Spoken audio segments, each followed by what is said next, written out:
RTGA, mieux qu'une chaîne, un monde. RTGA, mieux qu'une chaîne, un monde.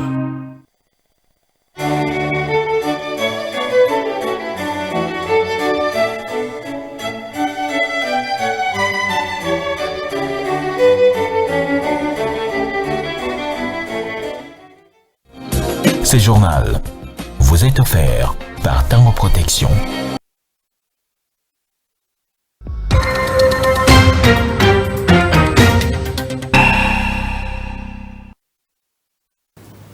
Merci à vous tous de nous rejoindre pour vous informer. Tout d'abord, cette information, après sa démission déposée le 22 septembre 2025 et annoncée officiellement devant la plénière, le président honoraire de l'Assemblée nationale, Vital Kamerhe, a procédé ce jeudi 25 septembre à la cérémonie de remise-reprise avec le premier vice-président Isaac Jean-Claude Tshilombayi au Palais du Peuple. Je vous propose ce reportage. Après sa démission déposée le 22 septembre 2025 et annoncée officiellement devant la plénière, le président honoraire de l'Assemblée nationale, l'honorable Vital Kamerhe, a procédé à la cérémonie des remises et reprises avec le premier vice-président Isaac Jean-Claude Tshilombayi le jeudi 25 septembre 2025 au Palais du Peuple. Cette cérémonie solennelle marque le départ définitif de Vital Kamerhe de la tête du bureau de la Chambre basse du Parlement. Conformément au règlement intérieur, la fonction sera désormais assumée par le premier vice-président Isaac Jean-Claude Tshilombayi en attendant l'élection d'un nouveau président par la plénière. Dans son mot des circonstances, l'honorable Vital Kamerhe a souhaité bonne chance à ses collègues députés ainsi qu'au premier vice-président Jean-Claude Tshilombayi, appelé à diriger l'Assemblée nationale durant cette période intérimaire jusqu'à la plénière d'installation de son successeur. Il a confié qu'il partait avec beaucoup de souvenirs de l'ensemble du bureau et a encouragé son successeur à défendre avec fermeté le président de la République, Félix Antoine Tshisekedi Tshilombo, ainsi que les intérêts supérieurs de la nation. Je voulais vous dire que les affaires de l'État continuent, les hommes passent, les institutions restent. Je vous souhaite bonne chance pour la période que vous aurez à gérer cette grande institution, la deuxième de la République. Bonne chance aussi pour la plénière ou les plénières qui auront consacré ma succession ici à ce poste de président de l'Assemblée nationale. De son côté, le premier vice-président, désormais président intérimaire de l'Assemblée nationale, a reconnu qu'il garde de très bons souvenirs de sa collaboration avec Vital Kamerhe, qu'il qualifie d'exemplaire et marqué d'une grande expérience parlementaire. Je dois ici témoigner de cette grande expérience acquise pour avoir travaillé à vos côtés pendant cette longue période qui nous laisse bien évidemment de très bons souvenirs. Des échanges sans quoi et surtout d'un travail en sincère collaboration. Vous pouvez être rassuré que, comme souhaité, nous tenterons de mener à bon port la courte mission qui nous est confiée. Cette cérémonie s'est faite en présence du secrétaire général de l'Assemblée nationale, Jean Gouvolo Kogé, de la questeur Chimène Poli, les cadres de l'administration et de quelques membres du cabinet de la Chambre basse du Parlement. Et pendant ces temps, le gouverneur du Congo central, Grace Bilolo, sur une chaise éjectable, une motion de défiance serait initiée contre lui. 23 députés sur 40 de l'Assemblée provinciale ont déjà apposé leur signature sur la motion de défiance, mais le séisme politique ne s'arrête pas là. Une pétition visant Papi Mantezolo, président de l'Assemblée provinciale, circule elle aussi. Elle a déjà récolté 23 signatures. Autrement dit, l'exécutif et les législatifs provinciaux sont tous deux sous la guillotine. Gestion opaque des rétrocessions issues du pétrole, flou autour des 20 millions de dollars américains contractés auprès d'une banque pour des travaux d'infrastructure sont entre autres griefs à leur charge. Et on reste au Congo central pour parler de cette destruction méchante dans quelques écoles secondaires de la ville de Matadi. Au lendemain de la publication des résultats des examens d'État, le syndicat national des enseignants des écoles conventionnées catholiques Sinecat Congo central appelle donc les autorités locales à sanctionner sévèrement ces genres de comportements devenus un nouveau mode de fêter les diplômes d'État. Simon Siloulou Mayamona, secrétaire provincial du Cinécat Congo Central est ici au micro de Pierre Vika Nsimba Basiloa. Il se crée ces derniers temps un phénomène, les enfants se mêlent avec des koulouna. Après avoir réussi, ils cherchent un jour pour venir saboter, chasser les élèves de l'école. Ça aurait été compris si c'était les élèves qui ont échoué. Mais c'est fait par ceux qui ont réussi. À l'Institut Monseigneur Lubaki, ils ont fait maximum. Les élèves sont partis saupoudrer leurs collègues en cassant. Ils ont détruit, cassé les bancs, chassé les élèves de l'école. À l'Institut Boboto, les élèves ont fait pédagogie maximum, électricité maximum, commercial maximum. Ces élèves ont fait irruption dans cette école. Ils ont cassé la grille. Ils ont pris le téléphone des chefs d'établissement. Sa montre Rolex est partie. Ils ont détruit les antivols de deuxième niveau de l'électricité. Ils ont enlevé les PVC d'installation électrique. Ils sont partis à l'Institut de 30 décembre. Tous les vitres ont été cassés. Ils sont partis à Oreb. Ils ont même blessé les gens et détruit encore tout ce qui a été fait. Donc, c'est un mouvement qui marque une insécurité grandissante. Au maire de la ville et à tous les comités de sécurité de s'imprégner, de nous arrêter ces koulouna. Élèves étaient-ils? Nous pensons que c'est le moment de les récupérer. Autre chose à présent, en mission d'inspection et de contrôle à Makobola et Mboko, en territoire des Fizi, secteur des Tanganyika, dans la province du Sud Kivu, le commandant secteur opérationnel Sukola 2 Sud Kivu, le général de brigade Mweu Lumbu Evariste, a visité les unités des FARDC et de la police nationale congolaise cantonnées dans la zone. L'objectif était pour les numéros 1 des opérations militaires au Sud Kivu de réconforter les troupes des FARDC déployées dans ce coin du pays. Nana Bouanatumba pour les commentaires. Cantonné à Makobola et Mboko en territoire des Fizi, dans les secteurs de Tanganyika au sud Kivu, les unités des FARDC de la police nationale congolaise ont reçu le mardi 23 septembre 2025 la visite du commandant secteur opérationnel Sukola 2 Sud-Sud Kivu, les générales des brigades Evariste Mweu Lumbu, accompagné de l'officier chargé des opérations, les colonels Gilimpanga Banze, le numéro 1 des opérations militaires du Sud Kivu, a réconforté les troupes des FARDC. Dans son message, il a rappelé à ses hommes en uniforme la discipline militaire, la loyauté et le patriotisme qui restent les chevals des batailles de sa mission. Cette visite d'inspection et du contrôle du général des brigades Evariste Mweu, commandant des opérations Sukola 2 Sud-Sud Kivu, intervient dans les soucis de garantir l'efficacité et de renforcer les morales des troupes dans les opérations contre l'agression rwandaise et leur supplétif du M23 FC allié aux rebelles MDRP, Turanero, FNL, Red Tabara, Ngumino et Nzaba Pemba. Par ailleurs, le même jour, les FARDC ont déjoué une attaque des terroristes du M23 AFC et leurs alliés à la hauteur du village Bilalombili, en territoire de Mwenga, secteur de Itombwe, aux environs de la localité de Mikenge. Cette attaque sans succès de hors-la-loi sur l'une des positions des FARDC de la 13e brigade des réactions rapides a été farouchement ripostée et a mis l'ennemi en débandade et quelques effets militaires ont été récupérés. Ainsi, les forces armées congolaises rassurent que actuellement la situation est sous contrôle des forces loyalistes qui restent toujours déterminées à en découdre avec les envahisseurs. Et puis, les instructions du chef de l'État issues de la 58e réunion du Conseil des ministres dans la lutte contre les embouteillages dans la ville-province de Kinshasa doivent être de stricte application.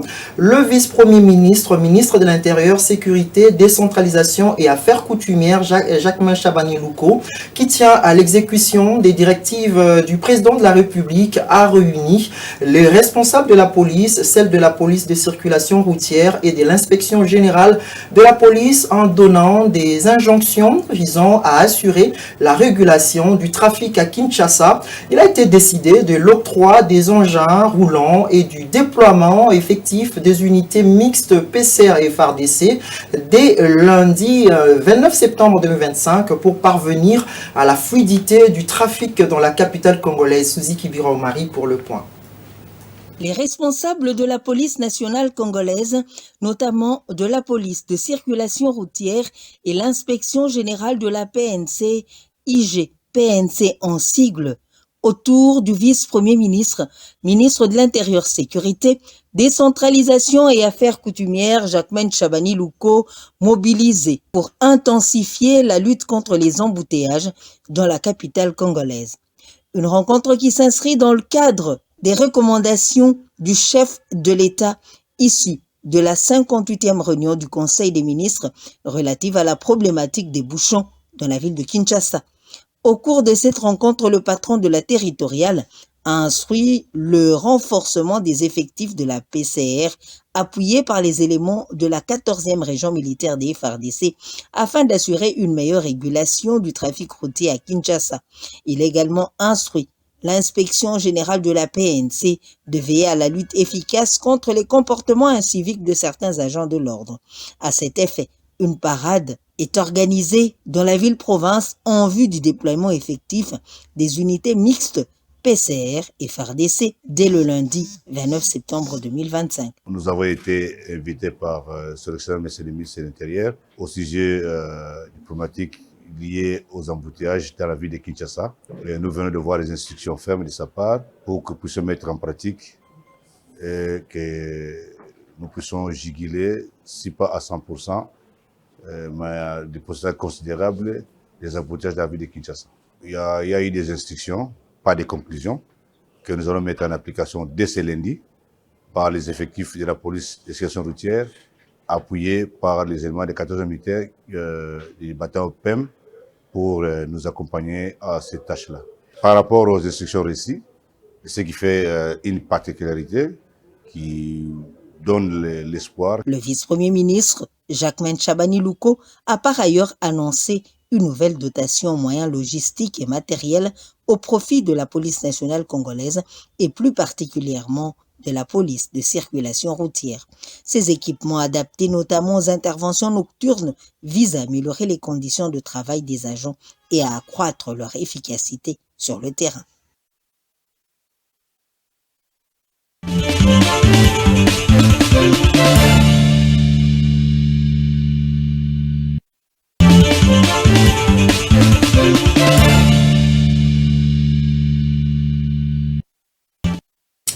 Et vous l'aviez compris, nous allons recevoir un invité sur ce plateau concernant cette journée mondiale des pharmaciens qui est célébrée le 25 septembre. Comme aujourd'hui, cette initiative portée par la Fédération internationale a été lancée en 2009 dans l'objectif de valoriser la contribution des pharmaciens au système de santé dans le monde et de rappeler au grand public que les pharmaciens sont bien plus que les dispensateurs des médicaments. En cette année, le thème officiel est Penser santé, penser aux pharmaciens. C'est pour mettre en avant la place incontournable des pharmaciens dans la chaîne des soins. Et justement, pour cela, je reçois sur ce plateau, comme je vous ai dit, Dr Francis Moulema Makofi, pharmacien congolais et certifié par l'Ordre national des pharmaciens du Congo. Il est aussi le président de la dynamique nationale des pharmaciens du Congo. Bonjour, Dr Francis. Bonjour, très cher Christian. Docteur Francis, vous avez quelque chose à ajouter par rapport à ma brève présentation? Je pense que la présentation a été la meilleure.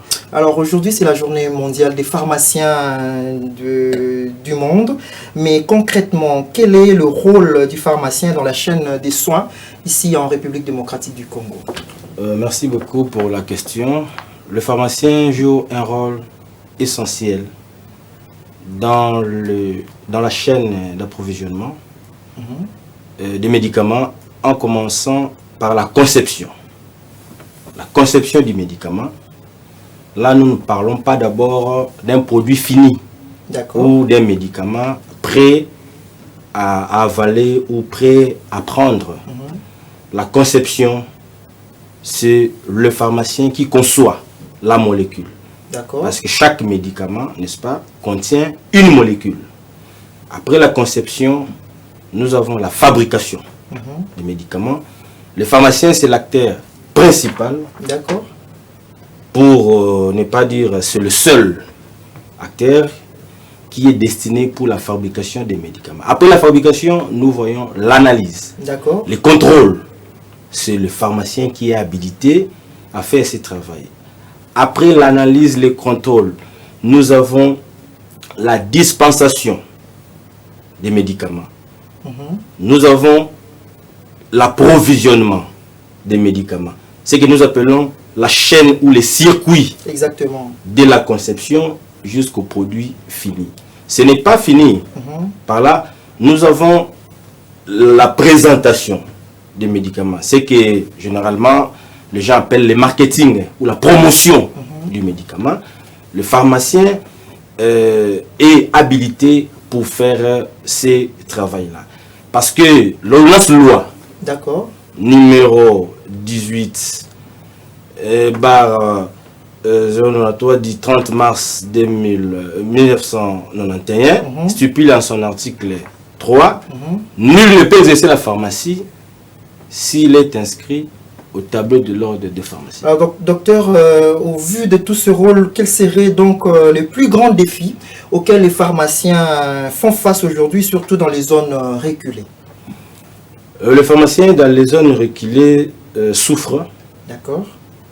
Parce qu'ils sont habités à beaucoup de problèmes. Parce que vous savez que le milieu rural, n'est-ce pas, il y a une carence totale de l'électricité. Parce que nous avons des médicaments qui doivent être conservés, qui doivent suivre, n'est-ce pas, la chaîne de froid, comme les vaccins. Et les pharmaciens des milieux ruraux, les pharmaciens qui exercent dans les milieux ruraux, n'est-ce pas, sont confrontés à plusieurs problèmes de ce genre. Nous avons le manque de transport pour faire déplacer les produits, les médicaments. Cela constitue un problème sérieux pour les pharmaciens qui prestent dans les milieux ruraux. N'est-ce pas? En dehors de cela, et ces problèmes de transport engendrent une mauvaise accessibilité, une mauvaise disponibilité des produits, n'est-ce pas, dans les milieux ruraux. Est-ce qu'il y aurait ce problème des médicaments contrefaits? Comment vous luttez contre cette prolifération justement des médicaments contrefaits? Cela est vécu dans notre pays par la non-application, n'est-ce pas, de la réglementation pharmaceutique en vigueur. D'accord. Parce que, je l'ai dit tantôt, la loi stipule créant l'ordre des pharmaciens, nul ne peut exercer la pharmacie s'il n'est inscrit au tableau de l'ordre des pharmaciens. Et aujourd'hui, vous serez d'accord avec moi, tout le monde exerce la pharmacie, n'est-ce pas, sous la bénédiction des autorités du pays. Et c'est seul le pharmacien qui a la compétence, qui a la capacité, n'est-ce pas, des connaissances nécessaires pour pouvoir vérifier, contrôler tel médicament est mauvais, tel autre médicament, n'est-ce pas, peut être utilisé pour les soins des malades. Donc nous avons voulu que les textes soient appliqués. Ça c'est un. Deuxièmement, il y a certains textes, n'est-ce pas, qui souffrent d'une certaine obsolescence. Et nous avons voulu, par les biais de cette journée qui réveille un caractère emblématique mais aussi charismatique. Exactement, vous allez profiter à lancer directement le message aux Congolais et à cette occasion justement, comme vous êtes déjà en train de... C'est une journée emblématique, comme je l'ai dit, pour que nous puissions valoriser notre secteur. Parce que, comme vous le savez, on ne peut pas parler de la santé sans pour autant faire allusion aux médicaments. On ne peut jamais, en aucun cas.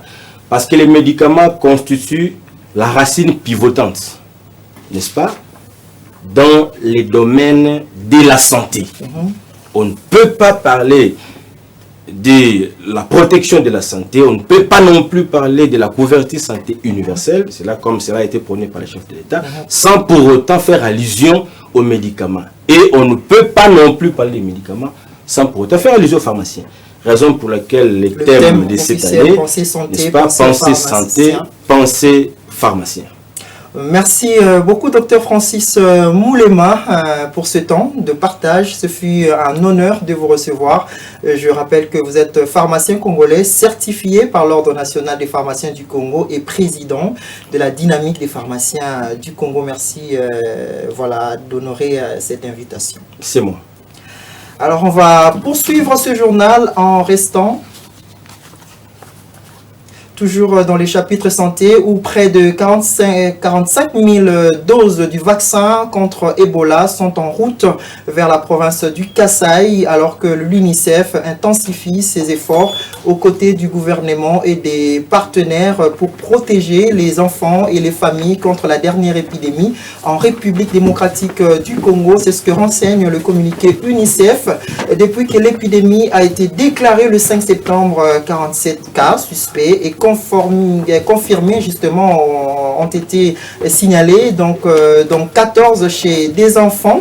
25 personnes sont déjà décédées, dont 12 enfants. Les équipes de l'UNICEF travaillent sans relâche dans les Kasaï en collaboration avec le ministère de la Santé publique, Hygiène et Prévoyance sociale, d'autres agences des Nations Unies et des partenaires locaux. Voilà, sont aussi en train de pouvoir s'y mettre pour essayer de corriger ou carrément de s'impliquer par rapport à ce sujet. Et les inspecteurs venus de ces territoires de la province du Maniema, les chefs de service œuvrant dans les secteurs agricoles, se trouvant à Kindu ainsi que les ONG actives dans ce secteur sont depuis ce jeudi 25 septembre dans un atelier organisé par le ministère de l'Agriculture et Sécurité alimentaire. Objectif, les impliquer dans la vulgarisation tous azimuts de la politique de l'agriculture durable dans la province du Maniema, jadis grenier agricole de la RDC. Et on va peut-être terminer ce journal pour parler de cette information où la plupart des partis politiques de la République démocratique du Congo ont choisi d'installer leurs sièges nationaux sur l'avenue de l'enseignement. Cette rue très connue est située au quartier Salongo, dans la commune de Kasavubu, en face du stade des Martyrs de Kinshasa et à quelques mètres du Palais du Peuple, siège du Parlement congolais. Au centre de Kinshasa, cet emplacement au cœur de la capitale congolaise offre donc une grande visibilité aux partis politiques et facilite l'accès aux membres pour les rassemblements et manifestations politiques de ce parti. C'est Clarisse Ekoko Kapalaï qui va nous faire tous ces constats. Situé à proximité des points stratégiques de la ville de Kinshasa, dont le stade des Martyrs, le Palais du Peuple et le boulevard Triomphal, l'avenue de l'enseignement à Kasavubu est très prisée par les partis politiques. Sur cette avenue mouvementée, au centre de Kinshasa, les drapeaux des différents partis politiques sont visibles et parfois côte à côte entre les partis politiques du pouvoir, ceux de l'opposition, dans une rue qui n'est pas très longue. On peut citer quelques partis politiques comme l'Union de la Nation congolaise de Vital Kamerhe, les mouvements de libération du Congo de Jean-Pierre Bemba Gombo, Alliance pour le développement social d'Adrien Kassambwe, l'Alliance des Congolais progressistes de l'ancien gouverneur de Kinshasa, Jean Tiningobila, pour ne citer que cela. Pour ces partis installés depuis 4 mois sur cette avenue célèbre, le choix de ces lieux est dicté par les soucis d'être aux côtés des grands pour démontrer ses capacités. Nous connaissons déjà le parti politique, nous connaissons comment les partis politiques ont hébété la population. Nous étions dans ces partis politiques. Alors pour mieux faire la politique, pour gérer la chose publique, il est important d'être un parti politique et essayer de gérer la politique. C'est pourquoi nous avons connu de haut et les bas dans tous ces partis politiques. Nous avons eu aussi à avoir de l'expérience. Et sur base de ça, nous nous sommes dit, rassemblons-nous, faisons quelque chose de bon pour mettre le développement social à la portée de tout un chacun. Et pour commencer, on s'était dit, on doit être là parmi les grands. Si certains partis politiques habitent dans leur propre parcelle, mais il y a toujours une raison qui pousse ces partis à s'installer sur cette avenue de l'enseignement. Donc, nous sommes en face du stade de Martyrs et c'est donc une signature asépienne qui fait que, à chaque fois, en tout cas moi de là-haut, quand je serai en train de travailler dans mon bureau et que je vois le stade du Martyr, ça me rappelle la genèse d'où nous venons. Nous sommes le seul parti politique ici en RDC à avoir rempli le stade. Et ceci s'est fait par une volonté populaire d'engager, de s'engager, de vouloir agir pour le bien du pays. Les habitants qui vivent sur l'avenue de l'enseignement, très prisés par les partis politiques, pensent que ces formations politiques ont eu l'idée d'installer leur siège sur cette avenue après la construction du boulevard Triomphal. À mon avis, la première raison pour laquelle les partis politiques ont choisi cette avenue, c'est la visibilité, car nous sommes sur une avenue principale, le Palais du Peuple est à côté. Donc, beaucoup de manifestations se tiennent ici. Le Stade des Martyrs est également à côté, donc ce sont les lieux qui facilitent le rassemblement des membres. Jadis appelée avenue de la Kétule, l'actuelle avenue de l'enseignement va de l'avenue Kassavoubou jusqu'à l'avenue Assoussa. Elle est parallèle au boulevard Triomphal qui longe le Stade des Martyrs. L'avenue de l'enseignement portait autrefois le nom de la Kétule, en référence à Tata Raphaël. Bien que prisée par les partis politiques, l'avenue de l'enseignement ne peut pas tout les contenir. Et voilà qui met fin à ce journal coordonné et réalisé par Clarisse Coco Kapala et Pedi Pereira, Gloire Kazadi et Fils Nouka. Au nom de tous, je vous dis merci de l'avoir suivi.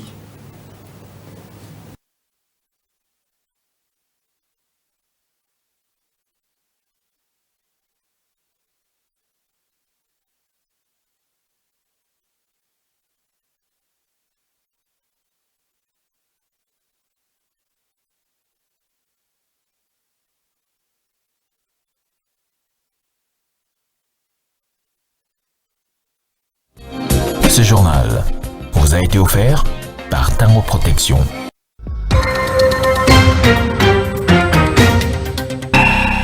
Mieux qu'une chaîne, un monde. RTGA, mieux qu'une chaîne, un monde.